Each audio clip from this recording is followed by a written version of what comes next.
Kembali lagi di Cuap-Cuap Cuan on Location di Alobank Festival 2022. Sobat Cuan masih pada semangat ya. Pasti ya. Nah ini kita memang di segmen ini sudah tinggal sedikit lagi begitu. Mungkin masing-masing dari Bu Afi, Pak Dadi dan juga Mas Argun bisa kasih konklusi nih. Apa yang mesti dipahami para milenial yang pakai bank digital. Yang sudah mempersiapkan juga masa depannya pastinya. Bu Afi dulu deh. Buat para milenial ya, jadi Anda ini generasi yang hidupnya sudah serba enak. Jadi memang harus hati-hati ya. Bank digital ini akan sangat bermanfaat buat Anda karena Anda hanya memiliki satu rekening sudah bisa ngapa-ngapain. Kalau Anda banyak rekening itu repot nanti urusan pajaknya gitu. Jadi memang satu rekening aja tapi udah berguna untuk semuanya sehingga itu bisa menjadi pembukuan Anda gitu ya. Nah yang kedua memang tadi kalau kita mengurus hidup dan investasi kita sudah ada semua, tinggal Anda mengatur.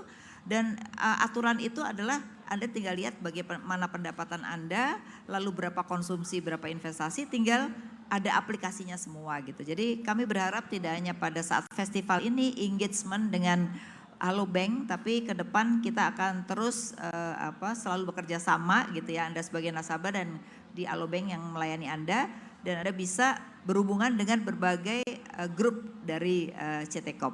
Terima kasih. Oke, Pak Dani?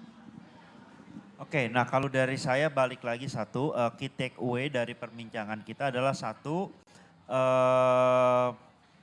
bank digital itu harus melakukan, harus bisa hidup di ekosistem, harus bisa berkolaborasi. Itu dari banknya dulu. Nah, dari kitanya apa nih? Dari kitanya adalah satu tadi, tujuan hidup. Nah, kalau saya agak hati-hati Mbak Afida bilang, hati-hati, balik lagi adalah tadi kita harus benar-benar bisa mengatur keuangan kita. Nah, di situ kita disupport ada investasiku, ada Alobank, ada CNBC. Itu sebenarnya di situ semuanya ada tuh ekosistemnya. Nah, jadi satu saran saya adalah aset produktif, kebebasan finansial. Nah, itu yang jadi tujuan dari Sobat Cuan dulu. Nggak usah mikirin yang aneh-aneh dulu lah. Kita fokus di situ dulu. Bebas secara finansial. Kalau udah bebas, mau ngapain aja itu bisa, ya kan? Nah, untuk mencapai itu, disinilah ada Maria dan Mas Gun dari CNBC mensupport berita, mau trading bisa, Mbak Afi dari banknya dari Alobank dan saya dari investasiku dari investasi. Kita bertiga ini mensupport Sobat Cuan untuk mencapai kebebasan finansial tersebut. Mas Argun? Oke. Jadi Sobat Cuan harus paham bahwa bank digital bedanya apa sih sama bank konvensional secara umum adalah ini personalized bank.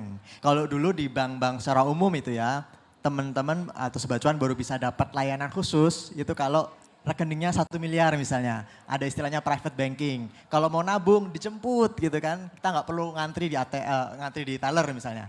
Nah itu semua sekarang sudah bisa dinikmati oleh Sobat Cuan semua dengan layanan digital bank. Artinya Sobat Cuan nggak perlu ngantri juga di teller, nggak perlu mendapat layanan yang menjemukan misalnya. Tapi ya dengan interaktif gadget sudah bisa. Tetapi apakah kehilangan keunggulan layanan bank yang konvensional? Enggak juga. ATM masih bisa Bu ya, layanan ATM masih bisa gitu.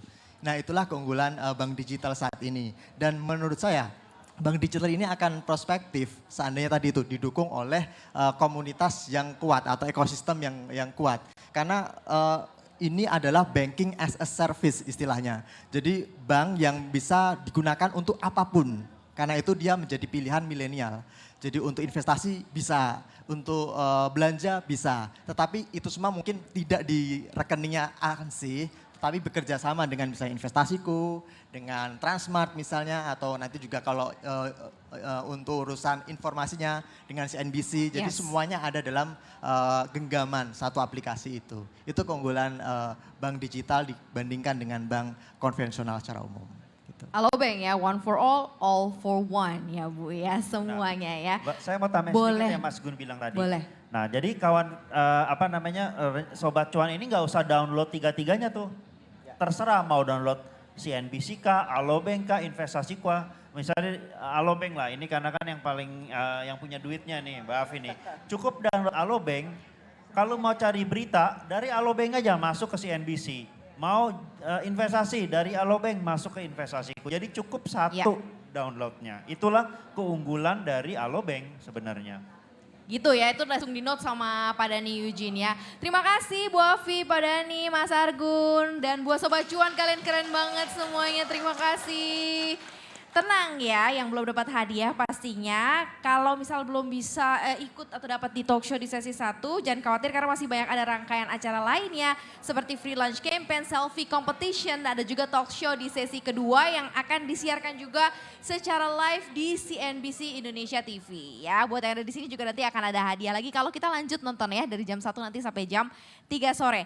Jangan lupa nih buat Sobat Cuan yang masih ada di rumah, ayo datang ke Alobank Festival 2022 karena banyak banget aktivitas menarik lainnya yang sudah disiapkan oleh tim Transmedia Corporate. Ada juga acara yang diberikan oleh boy band dan juga girl band asal Korea, NCT Dream, Red Velvet, serta juga masih banyak lagi penampilan artis-artis ibu kota lainnya ya. Yuk datang ke Alofest sekarang dan jangan lupa juga untuk teman-teman supaya lebih kenal, lebih dekat dengan juga konten-konten cuap-cuap cuan, bisa dengerin kita di Spotify, Apple Podcast, Google Podcast dan juga Anchor.